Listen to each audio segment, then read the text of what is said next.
Hello my dear lovely students, welcome back to my channel Shubham lecturer, myself Shubham Goswami. तो finally आज मैं आपके लिए लेकर आया हूं क्लास 12 हिंदी का एक महा मैराथन क्लास। आज पूरे हिंदी का 1 घंटे का क्लास होगा और अगर आप इस वीडियो को शुरू से लेकर लास्ट तक देखोगे तो 2024 में हिंदी में आपका 50 नंबर क्लियर हो जाएगा।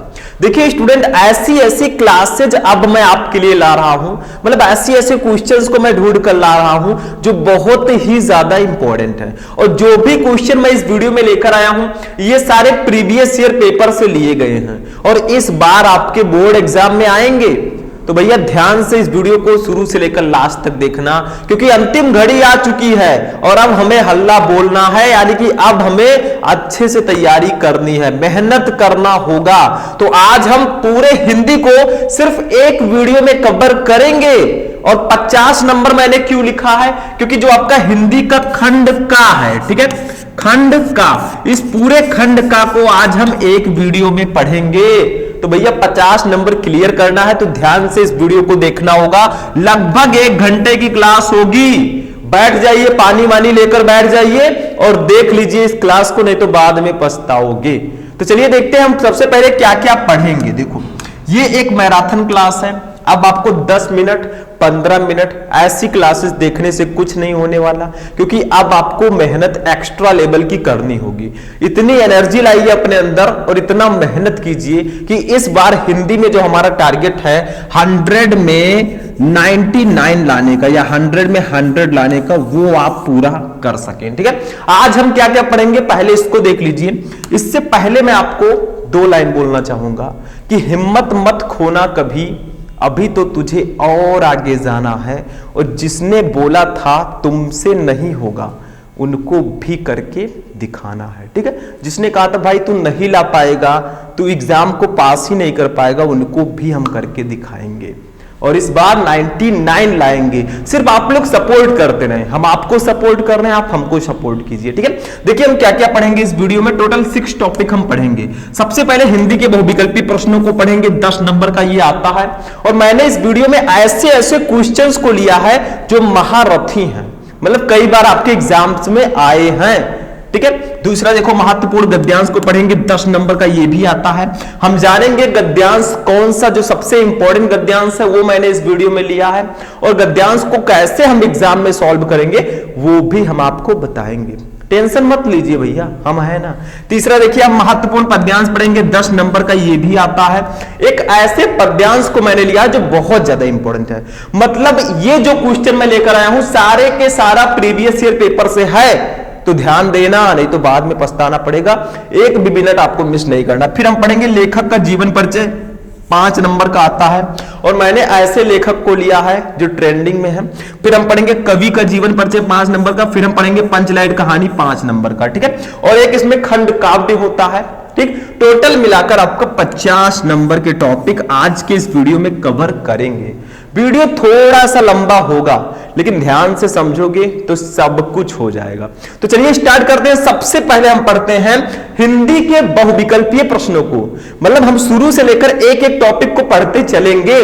ठीक है, तो चलिए स्टार्ट करते हैं। भाई पानी वानी ले लीजिएगा, अगर नींद लगे तो पी लीजिएगा, क्योंकि अब एग्जाम आ रहा है। आलस को दूर भगाइए। स्मार्टफोन यूज करते हैं उसको कम कर दीजिए, क्योंकि स्मार्टफोन और पढ़ाई दोनों को आपको मैनेज करके चलना है। ठीक है, चलिए आगे बढ़ते हैं। सबसे पहले बहुविकल्पीय प्रश्नों को देखते हैं।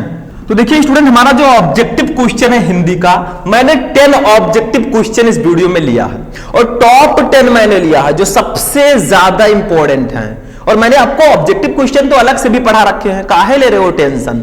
देखो सबसे पहला क्वेश्चन, जिसको जिसको आंसर पता हो भैया कमेंट करके बता देना। आप लोग स्मार्ट स्टूडेंट हो, तुरंत कमेंट कर दो। हम क्वेश्चन पढ़ रहे हैं, आपका आंसर आ जाना चाहिए, तब हम मानेंगे कि हाँ आप अच्छे हैं पढ़ने में, दिखने में। ठीक है, देखो सबसे पहला क्वेश्चन, हंस नामक पत्रिका के संपादक थे। हंस पत्रिका के संपादक कौन थे, पता है किसी को? पता हो कमेंट करो, अपने टैलेंट को दिखाओ। टैलेंट को छुपा कर रखोगे कोई नहीं जान पाएगा, उसको जब तक दिखाओगे नहीं भाई तब तक आपका टैलेंट की कोई कीमत ही नहीं रहेगी। सबसे पहला महावीर प्रसाद द्विवेदी, भारतेंदु हरिश्चंद्र, गा है बालकृष्ण भट्ट, घा है मुंशी प्रेमचंद। तो भैया मुंशी प्रेमचंद जी थे हंस पत्रिका के संपादक। हाई स्कूल से ही तो पढ़ते आ रहे हो, क्या कर रहे हो? जिसको नहीं पता है भैया जान जाओ कि हंस पत्रिका के संपादक कौन है, मुंशी प्रेमचंद्र जी। समझ में आ गया। दूसरा क्वेश्चन, ज्यादा टाइम वेस्ट नहीं करेंगे क्योंकि हमारी जो क्लास है थोड़ी लॉन्ग होगी, तो ध्यान से समझना। दूसरा, हिंदी के रेखा चित्रकार हैं, इसमें से कौन है जो हिंदी के रेखा चित्रकार हैं? का है जयशंकर प्रसाद, खा है महादेवी वर्मा, गा है राम कुमार वर्मा, घा है विष्णु प्रभाकर। तो महादेवी वर्मा जी हिंदी के रेखा चित्रकार हैं इन चारों में से, ठीक है, मतलब इन दीज 4, इन चारों में से महादेवी वर्मा जी हैं। तीसरा क्वेश्चन हम लोग देखते हैं भाई। तीसरा क्वेश्चन क्या है, आधुनिक काल के प्रारंभिक डायरी लेखक कौन है? आधुनिक काल के प्रारंभिक डायरी लेखक, जिसको जिसको पता है बता दो। और हिंदी के ऑब्जेक्टिव क्वेश्चंस को मैं अलग से भी बता चुका हूं, YouTube पे सर्च करो class 12 Hindi important objective question Shubham lecturer, video मिल जाएगा, जाके देखो। देखो कौन है, कहा है घनश्याम दास बिड़ला, खा है त्रिलोचन, गा है शमशेर बहादुर सिंह, घा है बच्चन। तो भैया घनश्याम दास बिड़ला जी जो हैं ये आधुनिक काल के प्रारंभिक डायरी लेखक हैं। कौन? घनश्याम दास बिड़ला जी। तो का वाला ऑप्शन सही है। जिसको जिसको पता है भैया बताते चलो। चौथा क्वेश्चन, ची दिलास के रचनाकार कौन है? ची दिलास के रचनाकार सबको पता होगा, इंपॉर्टेंट है। का है वासुदेव शरण अग्रवाल, खा है डॉक्टर संपूर्णानंद, गा है हरिशंकर प्रसाद, घा है महावीर प्रसाद द्विवेदी। तो डॉक्टर संपूर्णानंद जी हैं चुई दिलास के रचनाकार, ठीक है। कौन? ऑप्शन नंबर खा आपका राइट होगा। सब पढ़ाई को सीरियस ले लो क्योंकि एग्जाम बहुत पास है। जितना पास हमारा दिल है और हमारा फेफड़ा है उतना ही पास हमारा एग्जाम भी है। तो ध्यान से समझो, थोड़ा टाइम दे दो, क्योंकि अगर इस समय आप टाइम दे दोगे तो आगे आराम से घूमोगे कि मेरा इतना परसेंट है, 90% है, 85% है, गर्व के साथ कहोगे। और अगर नंबर कम आया तो कहने में भी शर्म लगेगी। तो खुद को मजबूत बनाओ, ठीक है। 5 नंबर क्वेश्चन को देखिए। क्वेश्चन नंबर 5, किसके गद्य में करुण संवेदना की प्रधानता है? मतलब इन चारों में से किसकी गद्य रचनाओं में करुण संवेदना की प्रधानता है? का है माखनलाल चतुर्वेदी के, खा है पांडे बेचन शर्मा उग्र के, गा है जयशंकर प्रसाद के, घा है महादेवी वर्मा जी के। तो घा वाला ऑप्शन सही होगा। देखिए जो महादेवी वर्मा जी की रचनाएं हैं, अगर आप लोग देखेंगे ज्यादातर रचनाओं में इनके वेदना की प्रधानता है, ठीक है, मतलब करुण संवेदना की प्रधानता है। तो इन्हीं की गद्य रचनाओं में करुण संवेदना की प्रधानता है।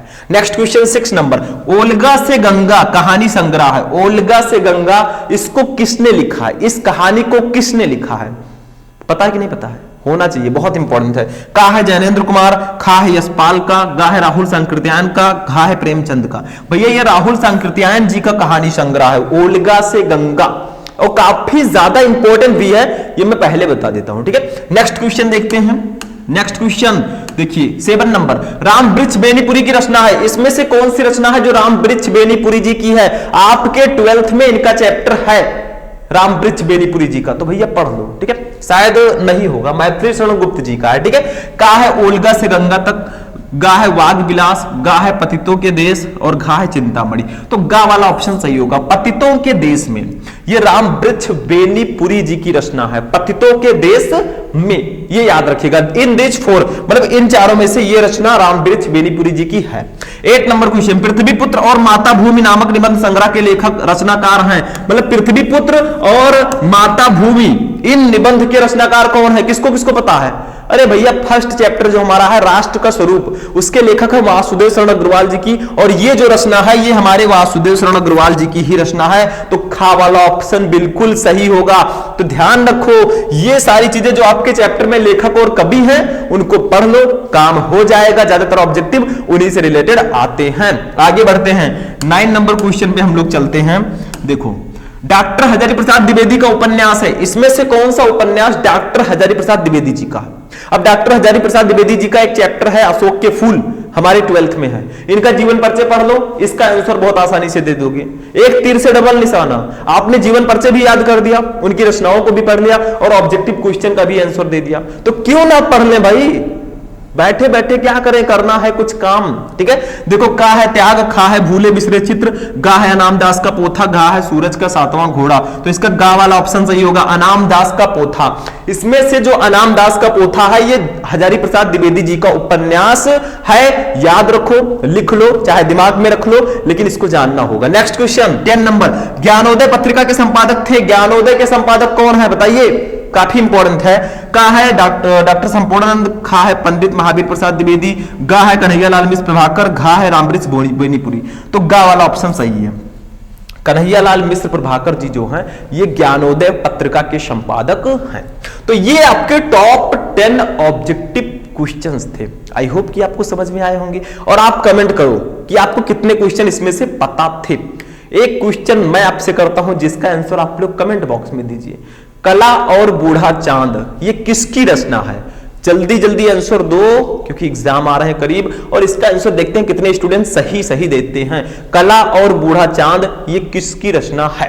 तो हमारा ऑब्जेक्टिव क्वेश्चन हुआ कंप्लीट। अभी गद्यांश, पद्यांश, जीवन परिचय, कहानी सब कुछ तो है। चलिए आगे बढ़ते हैं, नेक्स्ट टॉपिक देखते हैं गद्यांश को।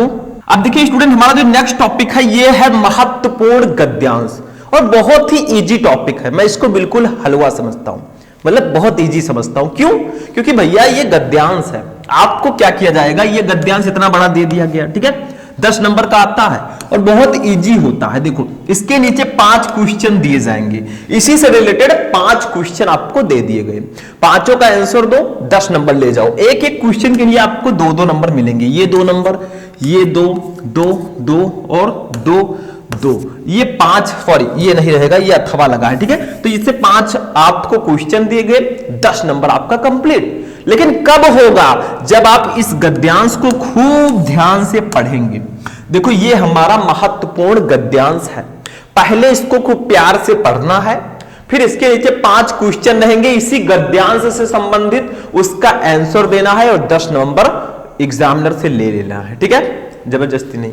देखो पहले इसको पढ़ते हैं, आप पहचानिए ये किस चैप्टर का है। बहुत सारे स्टूडेंट को पता चल चुका होगा, जो ब्रिलियंट हैं भैया कमेंट में बता देना। देखो, निंदा का उद्गम ही हीनता और कमजोरी से होता है। मनुष्य अपनी हीनता से दबता है, वो दूसरों की निंदा करके ऐसा अनुभव करता है कि वे सब निष्कृष्ट हैं और वो उनमें सबसे अच्छा है। उसके अहंग की इससे तुष्ट होती है। बड़ी लकीर को कुछ मिटाकर छोटी लकीर बड़ी बनती है। ज्यों ज्यों कर्म क्षीण होता जाता है त्यों त्यों निंदा की प्रवृत्ति बढ़ती जाती है। कठिन कर्म ही ईर्ष्या, द्वेष और इनसे उत्पन्न निंदा को मारता है। इंद्र बड़ा ईर्ष्यालु माना जाता है क्योंकि वो निठल्ला है। भैया इसमें लिखा है, मैं अपनी तरफ से नहीं कह रहा हूं, ठीक है। स्वर्ग में देवताओं को बिना उगाया अन्न वे बनाया महल और बिन बोए फल मिलते हैं। मतलब स्वर्ग में जो देवता लोग हैं उनको बिना उगाया अन्न मिलता है, बिना बनाया महल मिलता है और बिना बोए फल मिलता है। अकर्मणता में उन्हें अप्रतिष्ठित होने का भय बना रहता है, इसलिए कर्मी मनुष्यों से उन्हें ईर्ष्या होती है। भैया ये मैंने आपको बताया, पढ़ना है खूब ध्यान से। अब देखिए इसके नीचे 5 क्वेश्चन रहेंगे, उसका आंसर दो। पहले ये पहचानो किस चैप्टर का है, पहचाने की नहीं। देखो ट्रिक है, देखो इसमें निंदा आया है, यानी कि ये निंदा रस चैप्टर से है और इसके लेखक है हरिशंकर परसाई जी, ठीक है। तो इतना समझ में आ गया। ये अब मैं क्यों बता रहा हूं, क्योंकि अभी क्वेश्चन आएगा कि उपयुक्त गद्यांश के पाठ और लेखक का नाम लिखो, तो अपना नाम तो लिखना नहीं, वहां पे आपको पहचानना पड़ेगा, ठीक है। 2 नंबर हमारा यही कंप्लीट हो गया।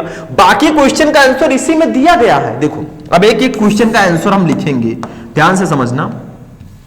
सबसे पहला क्वेश्चन है, उपयुक्त गद्यांश के पाठ और लेखक का नाम लिखिए।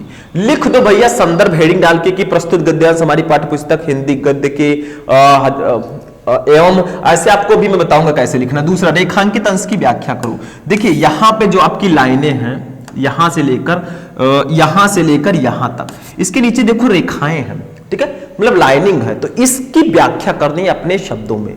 अब कोई जरूरी नहीं कि बुक से याद करके जाओ वही लिख दो, ऐसा जरूरी नहीं है। अगर आपको पता है तो आप इसको थोड़ा बहुत चेंज करके लिख सकते हैं, 2 नंबर का आता है, दे दिया जाएगा। बहुत सारे स्टूडेंट डरते हैं, सर जी रट के चले जाएं। अरे रटने से क्या होता है भाई, पढ़ना पड़ेगा, समझिए, ठीक है। तीसरा क्वेश्चन देखो क्या है इसमें, अब जो 3 क्वेश्चन है इसका आंसर आपको गद्यांश में मिलेगा। देखो निंदा का उद्गम कहां से होता है, तो देखो ये सीधा सीधा लिखा है पहली लाइन में, यही लाइन लिख दो, निंदा का उद्गम ही हीनता और कमजोरी से होता है। बस यही लाइन लिख दो, 2 नंबर कंप्लीट। कितना इजी है भैया, आप खुद ही सोच सकते हैं। ठीक है, नेक्स्ट देखो चौथा क्वेश्चन, निंदक व्यक्ति दूसरों की निंदा करके कैसा अनुभव करता है, तो देखो इसका भी आंसर इसी में है। देखो ये वो दूसरों की निंदा करके ऐसा अनुभव करता है कि वे सब निष्कृष्ट हैं और वो उनमें सब उनसे अच्छा है। बस यही लाइन लिख दो, काम खत्म हो गया। ठीक है, 2 नंबर कंप्लीट हो रहा है। देखो कितना इजी है। इंद्र को ईर्ष्यालु क्यों माना जाता है, तो देखो यहां पे लिखा है सीधा सीधा, ये देखो इंद्र बड़ा ईर्ष्यालु माना जाता है क्योंकि वो निठल्ला है, यानी कि लिख दो निठल्ला होने के कारण इंद्र को ईर्ष्यालु माना जाता है। बस हो गया। क्या है इसमें, कुछ नहीं है। ध्यान से समझो, सब कुछ मिलेगा। और भैया पढ़ाई लिखाई पे अब ध्यान दो, बाकी चीजों को अवॉइड करो। ठीक है, क्योंकि ऐसा ही कहना पड़ेगा, बेवफा हो गए देखते देखते। ठीक है, पढ़ाई करो नहीं तो यही हाल होगा। ठीक, समझ में आया, मैं आगे नहीं बोलूंगा क्योंकि आपका पढ़ाई का मामला। देखो सबसे पहले हम इसको जब सॉल्व करेंगे, किसी भी गद्यांश को सॉल्व करें तो आपको करना क्या है, जैसे निंदा डॉट डॉट डॉट डॉट करके आपको ये जो लास्ट वर्ड है इसको लिख देना, जैसे मैंने यहां पे लिखा है। पहले तो आपको प्रश्नोत्तर संख्या डालना है, कॉपी कैसे लिखे मैंने बता रखा है। ठीक है, तो देखो यहां पे निंदा का डॉट डॉट डॉट डॉट करके होती है, इसको मैंने क्यों लिखा, क्योंकि एग्जाम में आपके हिंदी के पेपर में 2 गद्यांश रहेंगे, करना तो एक ही होगा। अब आपने कौन सा किया है एग्जामिनर को कैसे पता चलेगा, तो ऐसे निंदा डॉट डॉट करके आपको लिख देना है। उसके बाद सबसे पहले क्वेश्चन का आंसर देना है। पहला क्वेश्चन है उपयुक्त गद्यांश के पाठ और लेखक का नाम लिखो, तो हम पहला ऐसे लिखेंगे और एक संदर्भ लिखेंगे। देखिए संदर्भ जो होता है इसमें हम पाठ का नाम और लेखक का नाम लिखते हैं, लेकिन आप लोग कहेंगे सर जी अगर हम डायरेक्ट लिख दें पाठ का नाम निंदा रस और लेखक का नाम हरिशंकर परसाई तो क्या सही होगा, बिल्कुल सही है, उसमें भी आपको 2 नंबर मिल जाएंगे। दोनों तरीका अच्छा, चाहे वो ऐसे लिखो चाहे संदर्भ लिख दो, संदर्भ लिखोगे और भी बेटर रहेगा। देखो प्रस्तुत गद्यांश हमारी पाठ्य पुस्तक के गद्य भाग, देखो गद्य भाग जो आप लिखेंगे ये ब्लैक से लिखेंगे। ठीक है, ये ब्लू से लिखेंगे व्हाइट वाला, जिसके नीचे मैं अंडरलाइन करूंगा उसको ब्लैक से लिख देना संदर्भ में। ठीक है, तो प्रस्तुत गद्यांश हमारी पाठ्य पुस्तक के गद्य भाग में संकलित तथा हिंदी के सुविख्यात प्रसिद्ध व्यंग्यकार श्री हरिशंकर परसाई, इसको भी ब्लैक से लिखिएगा क्योंकि लेखक का नाम है। ठीक है, द्वारा लिखित निंदा रस, इसको भी ब्लैक से, ये पाठ का नाम है, शीर्षक निबंध से अवतरित है। ऐसे लिख दोगे एग्जामिनर कहेगा ले बेटा 2 नंबर ले, इस पे तेरा ही हक है। ठीक है, जिस पे तेरा हक है वो कोई नहीं छीन सकता। ठीक है, सब ऊपर वाले की देन है। तो संदर्भ देखा आपने, ऐसे लिखना है जिसमें पाठ का नाम और लेखक का नाम आ जाए। तो प्रस्तुत गद्यांश हमारी पाठ्य पुस्तक के गद्य भाग में संकलित तथा हिंदी के प्रसिद्ध व्यंग्यकार श्री हरिशंकर परसाई द्वारा लिखित निंदा रस शीर्षक निबंध से अवतरित है। बस हो गया, 2 नंबर कंप्लीट। यही पाठ का नाम लेखक का नाम हमें लिखना था। देखो ये अब दूसरा क्वेश्चन देखो, इसका 2 नंबर हमें ऐसे एग्जामिनर देगा। लोग दूसरा, रेखांकित अंश की व्याख्या करो, मतलब इसका आपको व्याख्या करना है। किसका व्याख्या करना है, ध्यान दो, यहां से पढ़ो यहां तक। देखो इंद्र बड़ा ईर्ष्यालु माना जाता है क्योंकि वो निठल्ला है। स्वर्ग में देवताओं को बिना उगाया अन्न, बिना बनाया महल और बिन बोए फल मिलते हैं। आक्रमणता में उन्हें अप्रतिष्ठित होने का भय बना रहता है, इसलिए कर्मी मनुष्यों से उन्हें ईर्ष्या होती है। इसका अपनी भाषा में हम लिखेंगे हेडिंग। देखो दूसरा है रेखांकित अंश की व्याख्या करो, तो नंबर 2 डाल के लिखेंगे रेखांकित अंश की व्याख्या। खूब प्यारा सा हेडिंग डालेंगे और अपने तरफ से थोड़ा बना के, खाना नहीं बनाना है, थोड़ा बना के अच्छे से लिख देंगे, भाई नंबर मिल जाएगा। ये मैं उन स्टूडेंट्स के लिए कह रहा हूं जो थोड़ा सा वीक हैं, जिनको लगता है मैं कमजोर हूं। ठीक है, कमजोर कोई नहीं है भैया। ठीक है, समय सबको कमजोर बना देता है। देखो रेखांकित अंश की व्याख्या, लेखक कहता है कि इंद्र को बड़ा ईर्ष्यालु माना जाता है। देखो थोड़ा सा चेंज करके लिखा गया है, लिखा वही चीज है बट थोड़ा सा चेंज करके, ऐसे ही आपको भी लिखना है। ठीक है, माना जाता है क्योंकि वो निठल्ला है, निठल्ला रहता है। निठल्ला का मतलब कोई काम वाम नहीं करता। अभी हमारे यहां कोई हो काम वाम ना करता, भैया तुम निठल्ले हो, कितना बेकार वर्ड है। ठीक है, बट ऐसा बोला जाता है, इसीलिए कहता हूं कुछ लायक बन जाओ, पढ़ लो। जिस दिन कुछ लायक बन जाओगे सब रेस्पेक्ट करेंगे, साहब नमस्ते, भैया नमस्ते। अगर कुछ नहीं बन पाओगे कहेंगे अरे यार ये निठल्ला है, बेकार है, बेरोजगार है, इतने सारे ताने सुनने पड़ेंगे। अभी तो 12th में हो, मजे से घूम रहे हो, पापा का पैसा आ रहा है, बढ़िया उड़ा रहे हो। ठीक है, लेकिन जिस दिन खुद कमाना पड़ेगा और खुद के लिए मेहनत करना पड़ेगा, बीवी बच्चों के लिए मेहनत करना पड़ेगा, उस दिन आपको पता चलेगा कि पैसे की वैल्यू क्या होती है। और जो पहले मैंने नहीं पढ़ा था, पढ़ लिया होता तो आज काश कोई नौकरी होती, बस, ठीक है, सारी सुख सुविधाएं होती। तो जो चीजें बाद में ऐसा करो कि पछताना ना पड़े। अगर आज मेहनत करोगे तो कल आराम करोगे, अगर आज घूमोगे आराम करोगे तो कल मेहनत करना पड़ेगा, इसको ध्यान रखना, क्योंकि बिना कुछ किए जय जयकार नहीं होती और कोशिश करने वालों की कभी हार नहीं होती। तो ऐसे आपको लिखना है, निठल्ला रहता है, उसे कुछ नहीं करना पड़ता, उसे खाने के लिए अन्न नहीं उगाना पड़ता, फल पाने के लिए पेड़ नहीं बोने पड़ते तथा रहने के लिए बना बनाया महल मिल जाता है। स्वर्ग में ये सभी चीजें स्वतः प्राप्त होती हैं। ठीक है, ऐसे आपको लिख देना, शायद इधर भी है, देखो, इन्हें प्राप्त करने के लिए कुछ भी श्रम नहीं करना पड़ता, खाली रहने के कारण उसे अपनी अप्रतिष्ठा का डर बना रहता है। मतलब जो भगवान, मतलब इंद्र हैं या ऐसे जो देवता गण होते हैं, उनको सारी चीजें मिलती रहती हैं, मेहनत नहीं करना पड़ता। ठीक है, जैसे हमारे यहाँ कोई राजा है, बहुत पैसे हैं उसके पास, भाई एक ऑर्डर दे दिया, भाई ये चाहिए हमें, ये वाली गाड़ी लाओ, ये वाली ये करो, तुरंत आ गया। पैसे का सब खेल है।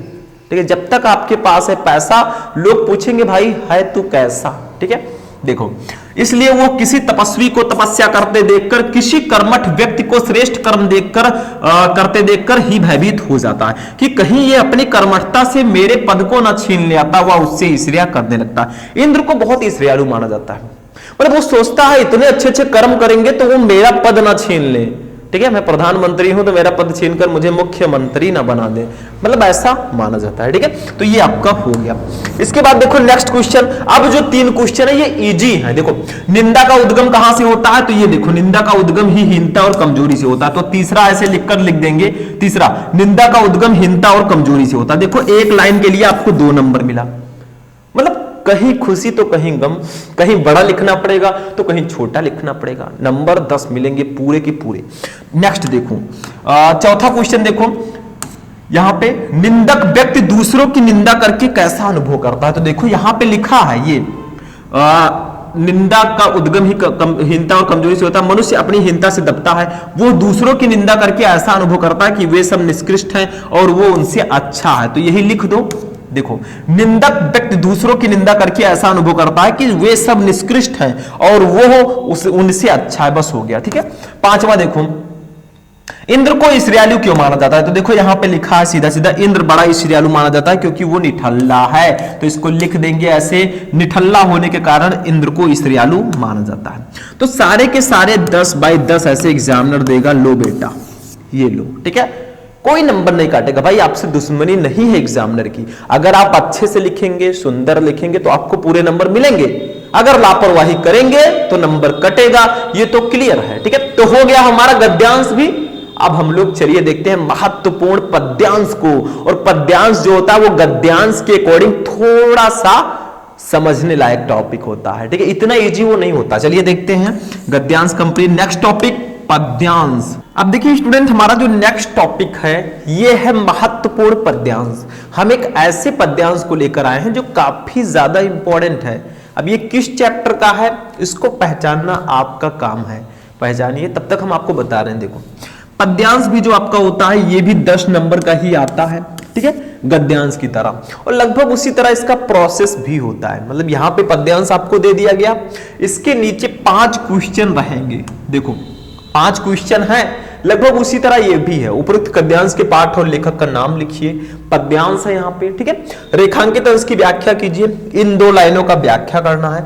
फिर जो 3 क्वेश्चन है इसका आंसर आप तभी दे पाएंगे जब इस पद्यांश का आपको हिंदी मीनिंग पता होगा, क्योंकि मैंने बताया था गद्यांश जितना इजी होता है उतना इजी हमारा पद्यांश नहीं होता।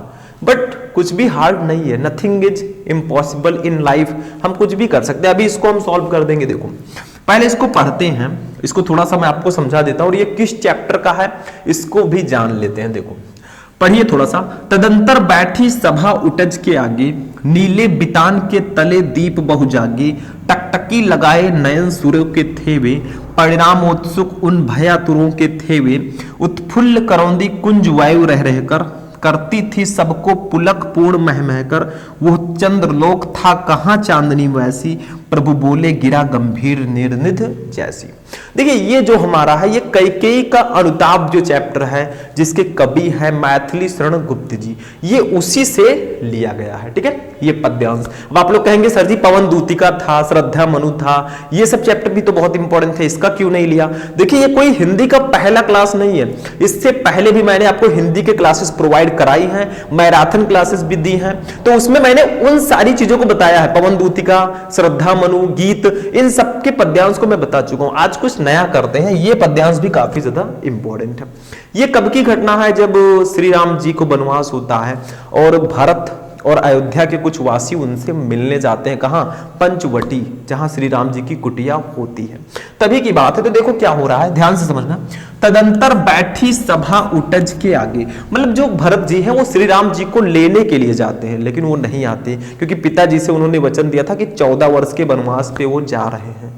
ठीक है, तो देखो तदंतर बैठी सभा उटज के आगे, तदंतर का मतलब होता है के बाद। ठीक है, बैठी बैठी है सभा, सभा उटज यानी कि कुटिया, उटज का मतलब होता है कुटिया, के आगे आगे। ठीक है, तो भरत और अयोध्यावासी श्री राम जी को लेने पंचवटी गए हुए थे और पंचवटी में श्री राम जी के कुटिया के सामने सभा बैठी हुई है। उस सभा में भरत जी भी हैं और श्री राम जी भी हैं। ठीक है, और भी लोग हैं अयोध्या के, और कैकेयी जी भी हैं जो अनुताप मतलब पश्चाताप करने गई हैं। ठीक है, आगे देखिए। नीले बितान के तले दीप बहु जागे। नीले, नीले का मतलब होता है जो हमारा आकाश है। ठीक है, बितान, बितान का मतलब होता है मंडप, जिसको हम लोग मंडप बोलते हैं, तो आकाश रूपी मंडप यहां कहा गया है। ठीक है, के तले, के नीचे द्वीप, द्वीप का मतलब होता है जो तारा जिसको हम लोग बोलते हैं। ठीक है, द्वीप, बहु जागे, बहुत सारे।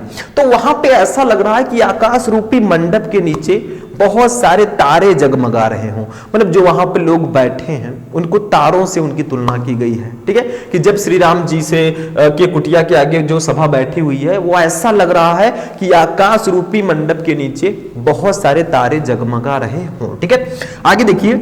इतना ही नहीं, बहुत सारे लोग इंतजार कर रहे थे क्या होगा।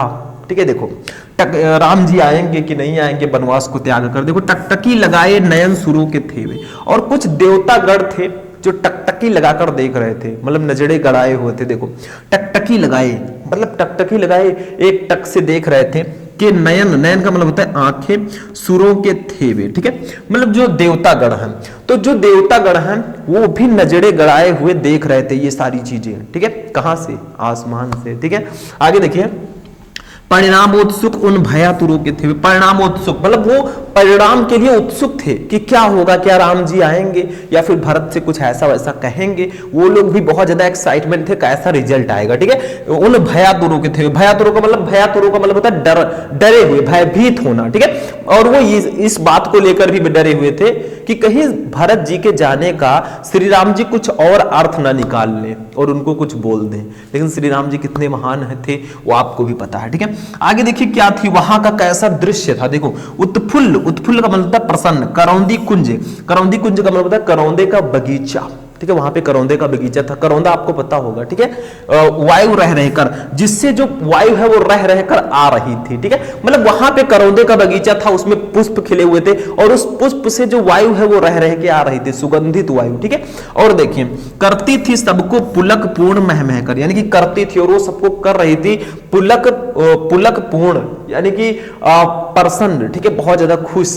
ठीक है, पुलक पूर्ण मतलब मोहित कर रही थी, महमह कर महक रही थी। ठीक है, यानी कि वहां पे जो करौंदे का बगीचा था उसके पुष्प से होकर वायु आ रही थी, मंद मंद, वो बहुत ही सुगंधित वायु आ रही थी और जो वहां पे लोग बैठे थे उनको बहुत ज्यादा प्रसन्न कर रही थी। ठीक है, वो चंद्रलोक था कहां चांदनी वैसी। फिर कहा जा रहा है कि ऐसा लग रहा था कि वो चंद्रलोक हो, जहां पे लोग बैठे हुए थे वो चंद्रलोक की तरह प्रतीत हो रहा था और वैसी चांदनी हमें देखने को नहीं मिलती है। बहुत अच्छी चांदनी रात थी। ठीक है, प्रभु बोले गिरा गंभीर निर्नित जैसी। फिर जो श्री राम जी हैं प्रभु, प्रभु बोले, बोले गिरा, उनकी जो वाणी है गंभीर, गंभीर थी, निर्निध जैसी। निर्निध का मतलब होता है समुद्र। ठीक है, तो फिर फागर जिसको बोलते हैं, तो फिर क्या होता है उस चांदनी भरी रात में प्रभु जी जो हैं, जो श्री राम जी हैं, वो अपने सागर जैसे गंभीर स्वर में वो बोलना प्रारंभ करते हैं। ठीक है, तो ये इसका हिंदी मीनिंग होगा। अब इसके नीचे 5 क्वेश्चन होंगे, उसका हम लोग आंसर देंगे एक एक करके। देखो, सबसे पहला क्वेश्चन, उपयुक्त पद्यांश के शीर्षक और कवि का नाम लिखिए। ये किस पार्ट से, इसके लेखक कौन, कवि कौन है, सॉरी कवि कौन है, उसको अभी हम संदर्भ में लिखेंगे। ये है हमारा कैकेयी का अनुताप चैप्टर से, और इसके कवि है मैथिली शरण गुप्त जी। ठीक है, दूसरा, रेखांकित अंश की व्याख्या कीजिए। इतना का आपको व्याख्या करना है, 2 लाइन का। वो चंद्रलोक था कहां चांदनी वैसी, प्रभु बोले गिरा गंभीर निर्निध जैसी। तीसरा, भरत किसे लेने चित्रकूट गए थे, तो भरत श्री राम जी को लेने चित्रकूट गए थे। चौथा, अयोध्या का राज्य किसे मिला था। देखिए, राम जी को वनवास हो गया था और भरत जो उनके पिताजी हैं दशरथ जी, वो थे नहीं, उनकी मृत्यु हो गई थी, तो अयोध्या का जो राज्य है वो भरत को मिला था। ठीक है, भरत जो थे वो कैकेयी के पुत्र थे। आगे देखिए, प्रभु बोले गिरा गंभीर निर्निध जैसी, इस पंक्ति में कौन सा अलंकार है। ये 5 क्वेश्चन रहेंगे, अब एक एक का हम आंसर देंगे। सबसे पहले फर्स्ट क्वेश्चन का आंसर देखो, जब भी आप पद्यांश को सॉल्व करें वही सेम प्रोसेस, तदंतर डॉट डॉट करके निर्निध जैसी ऐसे लिख देना जैसे मैंने लिखा है। ठीक है, सबसे पहले क्वेश्चन का आंसर देंगे संदर्भ। देखो, प्रस्तुत पद्यांश श्री मैथिली शरण गुप्त द्वारा रचित साकेत महाकाव्य से हमारी पाठ्य पुस्तक के पद्य भाग में संकलित कैकेयी का अनुताप शीर्षक काव्यांश से अवतरित है। ठीक है, ये तो हमारा पाठ का नाम, लेखक का नाम हो गया, कवि का नाम। लेकिन आपको ब्लैक पेन से कौन सा लिखना है। देखो, मैथिली शरण गुप्त जी को ब्लैक से लिखिएगा, साकेत को ब्लैक से लिखिएगा, हमारी पाठ्य पुस्तक के पद्य भाग को ब्लैक से लिखिएगा, और कैकेयी का अनुताप, इतनी चीजों को आपको ब्लैक पेन से हाईलाइट करके लिखना है, ये ध्यान रखिएगा। ठीक है, तो ये हमारा फर्स्ट क्वेश्चन का आंसर हो गया कि प्रस्तुत पद्यांश श्री मैथिली शरण गुप्त द्वारा रचित साकेत महाकाव्य से हमारी पाठ्य पुस्तक के पद्य भाग में संकलित कैकेयी का अनुताप शीर्षक काव्यांश से अवतरित है। ये हो गया संदर्भ। ठीक है, अब दूसरी चीज, इसका आपको 2 नंबर कंप्लीट हो गया, मतलब एग्जामिनर ऐसे 2 नंबर दे देगा। अब दूसरा, रेखांकित अंश की व्याख्या कीजिए। इसका अपनी भाषा में व्याख्या करो। वो चंद्रलोक था कहां चांदनी वैसी, प्रभु बोले गिरा गंभीर निर्निध जैसी। इसका हम लोग व्याख्या दूसरा हेडिंग डालेंगे, रेखांकित अंश की व्याख्या, और लिखेंगे, पंचवटी में तारों से परिपूर्ण चांदनी रात्रि में सभा हो रही थी। उस सभा में अयोध्या से भरत के साथ आए हुए सभी लोग शांति से बैठे हुए थे। उपस्थित सभी लोग उस सभा में होने वाले निर्णय के लिए, परिणाम को जानने के लिए उत्सुक थे, मतलब क्या परिणाम होगा उसके लिए उत्सुक थे। उस सभा के मौन को तोड़ते हुए श्री राम भरत को संबोधित करते हुए कहा कि हे भरत, अब तुम अपनी इच्छा बताओ, मतलब आपकी इच्छा क्या है, आप हमारे पास आए हैं तो कोई ना कोई विश होगी। ठीक है, आगे देखिए, राम के द्वारा अत्यधिक गंभीर वाणी में बोलने से सभा को ऐसा प्रतीत हुआ कि समुद्र का जल गंभीर गर्जन कर रहा हो। ऐसा लगता है जैसे समुद्र की लहरें खूब तेजी से आती हैं, आवाज आती है, वैसे लग रहा था। ठीक है, तो इतना आपको लिख देना है रेखांकित अंश की व्याख्या में। तीसरा क्वेश्चन देखते हैं क्या है। थर्ड क्वेश्चन देखिए, इसका भी 2 नंबर आपका कंप्लीट हो गया। थोड़ा बना चला के थोड़ा अच्छे से लिख देंगे, नंबर मिल जाएगा। तीसरा, भरत किसे लेने चित्रकूट गए हुए थे, तो लिख दो सीधा सीधा, भरत जो है वो राम को लेने चित्रकूट गए थे, श्री राम जी को लेने वो चित्रकूट गए हुए थे। इसका भी 2 नंबर कंप्लीट। अब आप लोग कहेंगे सर ये नाइंसाफी क्यों, क्योंकि देखिए यहाँ पे हमने इतने बड़े बड़े आंसर लिखे तो हमें 2 नंबर मिला, यहाँ पे सिर्फ 1 लाइन लिखने से मिल जाएगा, बिल्कुल मिल जाएगा, सिर्फ समझना होगा। चौथा क्वेश्चन देखिए, जितना पूछा जाए उतना ही लिखिए, फालतू के नहीं। चौथा, अयोध्या का राज्य किसे मिला था, तो लिख दो सीधा सीधा, अयोध्या का राज्य भरत को मिला था क्योंकि श्री राम जी वनवास पर थे। ठीक है, आगे देखिए, और शायद इसीलिए कैकेयी जी ने उनको वनवास भिजवाया था कि उनके बेटे को मिल जाएगा राज्य। ठीक है, आगे देखिए, 5वां है हमारा क्वेश्चन, प्रभु बोले गिरा गंभीर निर्निध जैसी, इस पंक्ति में कौन से अलंकार है। इसमें 2 अलंकार होंगे, एक तो उपमा, ठीक है, और एक अनुप्रास अलंकार। ठीक है, ये दोनों अलंकार होंगे। ठीक है, तो ये आपको समझना है, काफी ज्यादा इंपॉर्टेंट है। इसमें अनुप्रास अलंकार क्यों, क्योंकि देखिए इसमें गा जो है, गा वर्ड 2 बार आया है। ठीक है, तो यहाँ पे अनुप्रास अलंकार होगा। और उपमा क्यों है, क्योंकि यहाँ पे तुलना की जा रही है, प्रभु बोले गिरा गंभीर निर्निध जैसी। ठीक है, समझ में आया। तो ये आपका हो जाएगा पद्यांश। ठीक है, ऐसे अगर सॉल्व करके आओगे तो आपको एग्जामिनर देगा 10/10। ठीक है, अब ये हमारा पद्यांश भी हो चुका है। अब हम लोग चलेंगे लेखक का जीवन परिचय, जिसको साहित्यिक परिचय बोलते हैं। चलिए देखते हैं उस टॉपिक को भी। अब देखिए स्टूडेंट, हमारा जो नेक्स्ट टॉपिक है ये है लेखक का जीवन परिचय, जिसको आप लोग प्यार से बोलते हो लेखक का साहित्यिक परिचय। अब बहुत सारे स्टूडेंट कहेंगे सर दोनों में अंतर क्या है, क्या हमें दोनों लिखना होता है एग्जाम में? हाँ, दोनों लिखना पड़ेगा। देखो ध्यान से समझो, हम सबको बताएंगे। देखो हरिशंकर प्रसाद जी का हम इस वीडियो में लेकर आए हैं मतलब साहित्यिक परिचय, लेकिन आपके 12th के पेपर में भले ही क्वेश्चन आता हो कि निम्नलिखित में से किसी एक लेखक का साहित्यिक परिचय देते हुए उनकी कृतियों को लिखिए, लेकिन आपको सबसे पहले एक छोटा सा हेडिंग डालना है जीवन परिचय, जिसमें आपको उनका जीवन परिचय लिखना है कि आखिर उनका जन्म कहां हुआ, कब हुआ और उनकी मृत्यु कब हुई, छोटा सा लिखना है। और सबसे इंपॉर्टेंट हेडिंग है साहित्यिक परिचय, ठीक है, इसको थोड़ा अच्छे से एक्सप्लेन करना होगा। तो किसी भी लेखक या कवि का जब आप जीवन परिचय लिखेंगे तो सबसे पहले जीवन परिचय एक छोटा सा हेडिंग डालेंगे। देखो मैंने इसमें कुछ खास नहीं लिखा है। देखो श्री हरिशंकर प्रसाद जी का जन्म मध्य प्रदेश में इटारसी के निकट जमानी नामक स्थान पर 22 अगस्त 1924 ईस्वी को हुआ था। ठीक है, ये लाइन बहुत इंपॉर्टेंट है। आगे देखो, आरंभ से लेकर स्नातक स्तर तक इनकी शिक्षा मध्य प्रदेश में हुई, यानी कि एमपी में ही इनकी शिक्षा हुई। और 10 अगस्त 1995 ईस्वी को जबलपुर में इनका देहावसान हो गया। और आखिर वो दिन आ ही गया 10 अगस्त सन 1995 में जब इनकी मृत्यु हो गई। तो इनका जन्म, इनका जन्म स्थान, इनकी थोड़ी सी शिक्षा, ये सब आपको लिख देना है। माता पिता है तो उनका नाम लिख देना है। ठीक है, फिर सबसे इंपॉर्टेंट हेडिंग है साहित्यिक परिचय। आखिर इनका साहित्य में कैसा परिचय है उसको यहां पे लिखना है। देखो साहित्यिक परिचय, प्रसाद जी हिंदी व्यंग्य के आधार स्तंभ थे। इन्होंने हिंदी व्यंग्य को नई दिशा प्रदान की है और अपनी रचनाओं में व्यक्ति और समाज की विसंगतियों पर से पर्दा हटाया है। विकलांग श्रद्धा का दौर ग्रंथ पर इन्हें साहित्य अकादमी पुरस्कार प्राप्त हुआ। इसके अतिरिक्त उत्तर प्रदेश हिंदी साहित्य संस्थान तथा मध्य प्रदेश कला परिषद द्वारा भी इन्हें सम्मानित किया गया। मतलब ये किस प्रकार के लेखक थे, क्या क्या लिखते थे, इनको कौन कौन सा पुरस्कार मिला, ये आपको साहित्यिक परिचय में लिखना है। ठीक है, आगे देखते हैं।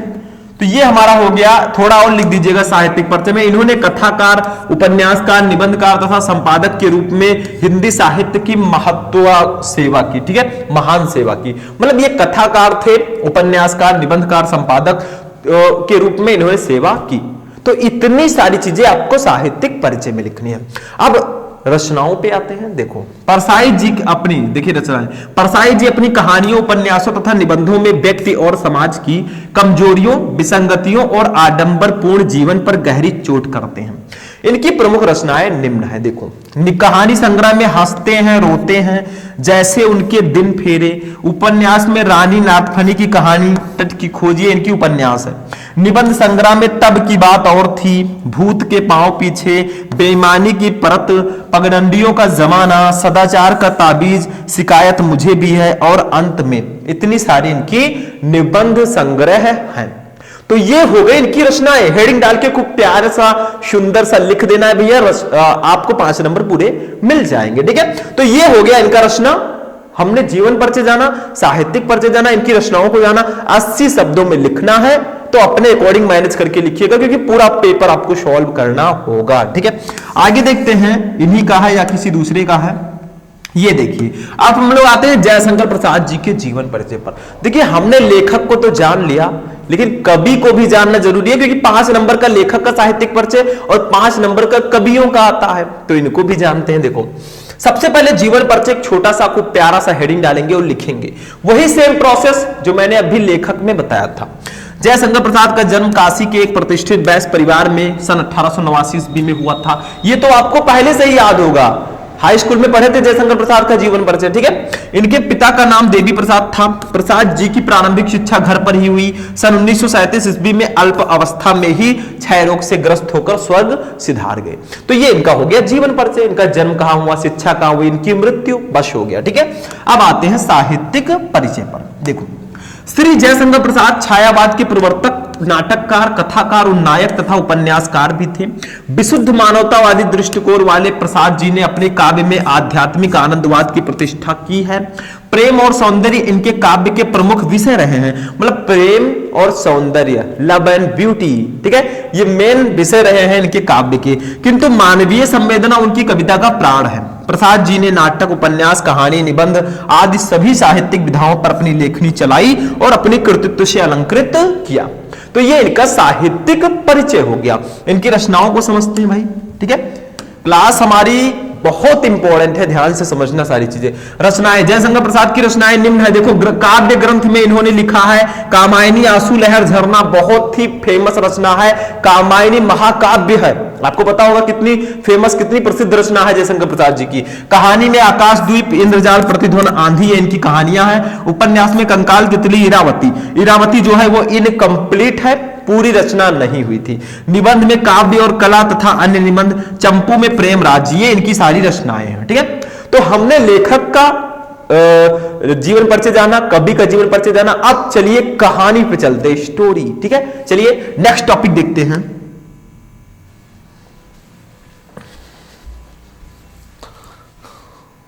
या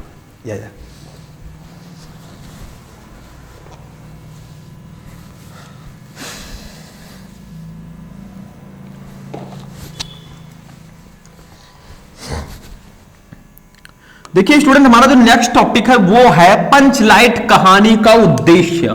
देखो स्टूडेंट, कहानी की दो पहलू होती है। जैसे पंचलाइट कहानी है तो इसका उद्देश्य और सारांश पूछा जाता है। ऐसे अगर बहादुर कहानी है तो उसका उद्देश्य और सारांश पूछा जाएगा। और अगर आप पंचलाइट और बहादुर कहानी को पढ़ लेते हैं भैया तो आपकी जय जय, ठीक है। मतलब कंप्लीट हो गया, 5 नंबर कंप्लीट। पंचलाइट कहानी और बहादुर कहानी पढ़ लो। पंचलाइट कहानी का उद्देश्य और सारांश पढ़ लो, बहादुर कहानी का उद्देश्य और सारांश पढ़ लो, नंबर कंप्लीट। देखो पंचलाइट कहानी का उद्देश्य मैं इस वीडियो में लेकर आया हूं। What the purpose of Panchlight story. देखो फणीश्वर नाथ रेणु जी, देखिए इसके जो लेखक हैं वो फणीश्वर नाथ रेणु जी हैं। तो फणीश्वर नाथ रेणु जी हिंदी जगत के सुप्रसिद्ध आंचलिक कथाकार हैं। देखिए उद्देश्य में आपको लिखना होता है कि आखिर ये कहानी किस उद्देश्य से लिखी गई है, क्या पर्पस है, क्या हमें सीख मिलती है इससे, ये उद्देश्य में लिखना होता है, ठीक है। अनेक जन आंदोलनों से वे निकट से जुड़े रहे, इस कारण ग्रामीण अंचलों से उनका निकट का परिचय है। मतलब जो रेणु जी हैं ये जो है जन आंदोलनों से बहुत निकट से जुड़े थे और इसी कारण जो ग्रामीण लोग हैं उनसे इनका काफी ज्यादा परिचय है। ये भी एक ग्रामीण की ही कहानी है, बिहार के एक पिछड़े गांव की ये कहानी है। देखो उन्होंने अपने पात्रों की कल्पना किसी कॉफी हाउस में बैठकर नहीं की, अपितु वे स्वयं अपने पात्रों के बीच रहे हैं। मतलब ये जो कहानी है और इसके जो पात्र हैं, इस कहानी की रचना वो कोई कॉफी हाउस में बैठकर नहीं किया है उन्होंने कि बैठ के लिख दिया बस हो गया। वे अपने पात्रों के बीच रहे हैं और ये रियल घटना है, ये रियल कहानी है, ठीक है। आगे देखिए, बिहार के अंचलों के सजीव चित्र इनकी कथाओं के अलंकार हैं। पंचलाइट भी बिहार के आंचलिक परिवेश की कहानी है। शीर्षक कथा का केंद्र बिंदु है। शीर्षक को पढ़कर ही पाठक कहानी को पढ़ने के लिए उत्सुक हो जाता है। जैसे आपने पंचलाइट पढ़ा तो आपके अंदर एक्साइटमेंट होगा, यार अगर पूरी कहानी पढ़ते कितना मजा आता। जैसे दादी माँ सुनाती थी हमें कहानी, वैसे, ठीक है। आगे बढ़िए, देखिए ये देखिए, इस कहानी के द्वारा रेणु जी ने ग्रामीण अंचल का वास्तविक चित्र खींचा है। गोधन के द्वारा पेट्रोमैक्स जला देने पर उसकी सभी गलतियां माफ कर दी जाती हैं, उस पर लगे सारे प्रतिबंध हट जाते हैं तथा उसे मनोनुकूलन आचरण की छूट भी मिल जाती है। इससे स्पष्ट होता है कि आवश्यकता बड़े बड़े रूढ़िगत संस्कार और परंपरा को व्यर्थ साबित कर देती है। देखिए ये लाइन बहुत इंपॉर्टेंट है, यही इसका मेन पर्पस है। मेन कहानी का उद्देश्य यही है कि आवश्यकता जो होती है, जो नीड होती है, वो बड़े बड़े रूढ़िगत संस्कार और परंपरा को भी व्यर्थ कर देती है। क्योंकि जिस गोधन को गांव वालों ने अपने जाति से निकाल रखा था, जब पंचलाइट जलाने की बारी आई, गांव का कोई भी सदस्य पंचलाइट जलाना नहीं जानता था तो गोधन को ही बुलाया गया। क्योंकि गोधन को इसलिए निकाला गया था क्योंकि वो मुनरी से प्रेम करता था और मुनरी की मां थी गुलरी का की। उन्होंने पंचायत से शिकायत कर दी थी कि मेरे घर के आगे से जो गोधन भैया है वो गाना गाते हुए निकलते हैं, सनम रे मैं तेरा सनम हूं। अरे तो भैया मम्मी को तो बुरा लगेगा ही, ठीक है। मियाँ बीबी राजी तो क्या करेगा गाजी। तो ये आपका कहानी है, ठीक है। तो गोधन को निकाल रखा था, लेकिन जब पंचलाइट जलाने की बारी आई, आवश्यकता पड़ी तो आखिर गोधन को बुलाना पड़ा। और आवश्यकता जो है वो बड़े बड़े रूढ़िगत संस्कार और परंपरा को व्यर्थ कर देती है। यही इस कहानी का मेन पर्पस है। कथाकार संक्षिप्त, रोचक, सरल, मनोवैज्ञानिक और यथार्थवादी हैं। इसी केंद्रीय भाव के आधार पर कहानी के एक महत्वपूर्ण उद्देश्य को स्पष्ट किया गया है, ठीक है। तो आगे देखिए, इस प्रकार पंचलाइट जलाने की समस्या और उसके समाधान के माध्यम से कहानीकार ने ग्रामीण मनोविज्ञान का सजीव चित्र उपस्थित कर दिया है। ग्रामवासी जाति के आधार पर किस प्रकार टोलियों में विभक्त हो जाते हैं और आपस में ईर्ष्या द्वेष युक्त भावों से भरे रहते हैं, इसका बड़ा ही सजीव चित्र इस कहानी में हुआ है। मतलब जो गांव के लोग हैं वो जाति के आधार पर अलग अलग टोली में बढ़ जाते हैं। ये भैया ठाकुर हैं, ये ब्राह्मण हैं, ये कोई है, ऐसे ऐसे बढ़ जाते हैं और आपस में ईर्ष्या द्वेष जीलेसी होती है। उसी को यहां पे प्रकट किया गया है। रेणु जी ने यह भी दर्शाया है कि भौतिक विकास के इस आधुनिक युग में भी भारतीय गांव और कुछ जातियां कितने अधिक पिछड़े हैं। यानी कि आज साइंस का युग है और इस युग में भी बहुत सारे ऐसे गांव हैं जो बहुत ज्यादा पिछड़े हैं, बहुत पीछे हैं, उनको भी इन्होंने प्रकाश में लाया है। कहानी के माध्यम से रेणु जी के ने अप्रत्यक्ष रूप से ग्राम सुधार की प्रेरणा भी दी है। ठीक है, तो ये आपका कहानी था, पूरा कहानी था ये आपका पंचलाइट कहानी। ठीक है, समझ में आ गया? तो ये कहानी पूरी समझ में आ गई। चलिए आगे बढ़ते हैं। तो स्टूडेंट आगे क्या बढ़ना, आज का जो ये क्लास है वो यही फिनिश होता है। सबसे पहले आप सभी को थैंक यू क्योंकि आपने इस पूरे क्लास को ज्वाइन किया। तो आज की क्लास यहीं पर फिनिश होगी। मैंने आपको क्लास 12 हिंदी का जो खंड का है 50 नंबर का, इस पूरे खंड का को आज के इस वीडियो में डिस्कस किया। हमने बहुविकल्पीय प्रश्न पढ़ा, गद्यांश पद्यांश जीवन परिचय कहानी सब कुछ खत्म किया। एक टॉपिक है खंड काव्य। तो खंड काव्य जिले में अलग अलग होता है। कुछ जिलों में रश्मि रथी है, कुछ जिलों में त्यागपति, कुछ जिलों में मुक्ति यज्ञ, कुछ जिलों में श्रवण कुमार, कुछ जिलों में सत्य की जीत। आप किस जिले से हैं और आप में कौन सा है कमेंट कर देना। और कहानी जो खंड काव्य है वो आपको खुद पढ़ना है। ठीक है, चलिए मिलते हैं नेक्स्ट वीडियो में नेक्स्ट टॉपिक के साथ। तब तक के लिए जय हिंद।